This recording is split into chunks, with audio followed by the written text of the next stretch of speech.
But Kelvin, thanks for joining us. Really appreciate it. And first question out the gate for me is, how was spring ball under James Colzie? It was pretty good. It was a little adjustment knowing it's a defensive minded coach, but it wasn't bad at all. We learned a lot. I got a lot closer to some of the other coaches, had to develop some more relationships and get closer as a team. So I think all in all, like, it was a pretty good spring. It was productive.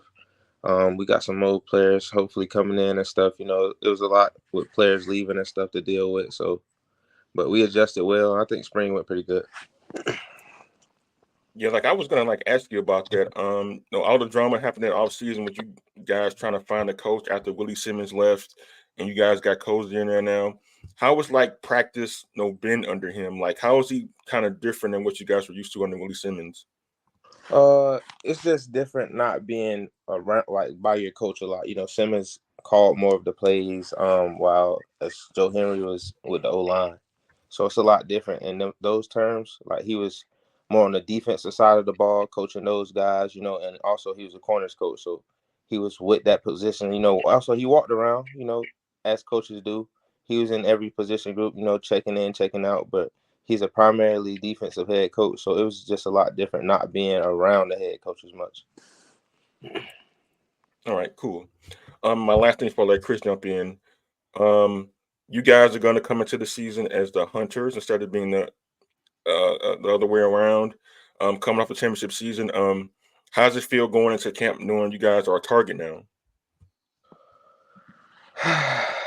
I'm gonna be honest. Like, we had the same target last year, man. We can't fold under pressure. We just gotta come with it and come to work 10 times harder each day. Because at the end of the day, we know we're gonna get our best from each team we play. Got a couple big games this season that'll prepare us for the rest of the season. We got a couple big time games, so we come out look good in those. I think we'll be pretty good. We just gotta put all the pieces together and make it work.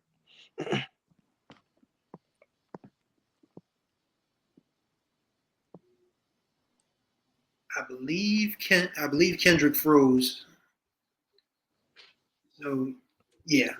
Yeah, Kendrick froze up on his internet, so I'll ask a couple questions, Kelvin. First and foremost, how have you guys been able to block out the noise, as it were, with everything surrounding the coaching search, the board of trustees getting involved? Just like, how are you guys as football players and student athletes able to just focus on getting ready for spring ball, whoever the head coach was going to be? All we had to do was just stay close as brothers, regardless of what happened. We knew who we wanted to be our coach. So as long as we stayed close and, kept the bond, ain't really like fall out with each other. We just kind of stayed close, ran routes together, always just kind of did stuff to keep us close, and we talked about it. We took everybody's opinion. We made sure everybody's word mattered. So when it came down to the decision, nobody really had any doubts about it. And just going back to last year, it was obviously a dream season for you guys, undefeated in the SWAC, winning the conference championship, beating Howard in the Celebration Bowl. Just how much time have you guys spent kind of like, obviously you got to look forward because now there's that target on your back, as Kendrick mentioned, but how much time have you guys spent just talking about, the greatness of how last season went and how you guys want to try to replicate that coming up this fall? You got to have a short-term memory when it comes to stuff like that. You know what I'm saying? Like, we're not really too much dawning on the past. Like, that's over with. It's all about who we are now. You know what I'm saying? Like, we got to move forward. Like, it was a good little championship run, but it's a lot of those guys that aren't here. So we kind of focusing on building with what we got. And speaking of building, it seems like, it's an arms race around the SWAC. Everybody's trying to, hit the portal, get kids, get players to kind of measure up to you guys. Do you guys pay attention to anybody else's what's going on around the conference, or is it just tunnel vision you guys are focused on what Florida A&M is doing? It's really a us versus us mentality. You know what I'm saying? Because at the end of the day, you can't really worry about what's going on with the outside folks. We just gotta focus on us. At the end of the day, we gotta get 1% better from within. Like, all the outside, it'll work itself out. The closest team and the most prepared team is gonna win when it comes down to it. Yeah, for me, like Chris talking about the portal and what have you, like Florida A&M, every team is going to be different from one year to the next, but Florida A&M has to have some losses to the transfer portal, some really important pieces from the championship team last year. I know General Hunt went to the portal, Anthony Dunn, Lovey Jenkins, guys of that nature going into the portal. Plus, you guys lost Jimmy Musa to graduation. So a lot of change has gone on with Florida A&M since you guys last played a football game.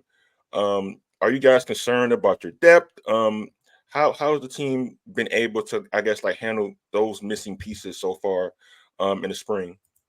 I mean, when you really think about it, this is kind of a normal thing when it comes to this college football landscape nowadays. People even try to get their opportunity to get money just like coaches. Like it's just the same thing. The players can now do that. So I mean, I respect them. The boys going to get their bag, you know what I'm saying?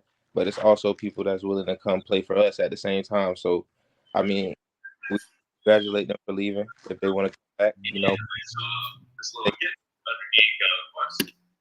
but it just is what it is when it comes to it, you know what I'm saying? I feel you on that one. So you feel like you guys won't miss a beat, despite the fact you guys been affected by the portal at all? I'm not saying those guys are that we lost didn't matter. But like at the end of the day, it's a business. So like you gotta come prepared to replace whatever you're gonna lose. Just like we replaced the head coach, we gotta replace certain players that we lost. I mean, we lost Musa. We knew we would have to replace a quarterback. So I mean, it happens. It's football. People come and go. All right. Chris, anything from you? Yeah, just going back to that point you mentioned about things being, the business nature of it now. Just how have you guys been able to adjust to that? We've got so much going on. Obviously, this week the NCAA said they approved a legislation that you don't have to sit out anymore if you transfer. Like over, you said you had to sit out a year. Now you don't have to sit out. Now there's the NIL stuff coming down the pike. Just how are you guys as student athletes able to like juggle all of this? Going to class, going to practice, playing games. And then, for those who have the NIL stuff, just how are you guys able to juggle all of that? I mean, you get used to it. It's mandatory. It's just stuff that you got to do. This like a job. You know what I'm saying? It's something that you have to do every day. So once you get into your schedule, it's not too hard. With the NIL stuff, I mean, certain people have it, certain people don't. You know what I'm saying? You gotta be able to control that and make time in your schedule if you want to get certain opportunities like that. Yeah, I know. Like it's kind of hard, like with the way the transfer portal is set up and the way NIL set up, not to be tempted to want to leave and go somewhere else where you think the grass is somewhat greener on the other side. But like, why do you think so many guys, at least coming into camp this year, are like so committed to Florida A&M and so willing and wanting to make this all work? I mean, the environment, the fans, they love us to death. I mean, we're trusting in them. They got some big things coming for us soon. I mean, we trusted the coaches. They trusted us enough to go with who we wanted as a coach. So, I mean, we only owe it to the fans and to the coaches, to the community, to come back and try to run this thing back for them. All the players that's gonna remain loyal. You know what I'm saying? I know loyalty is usually rewarded. Yeah, true that.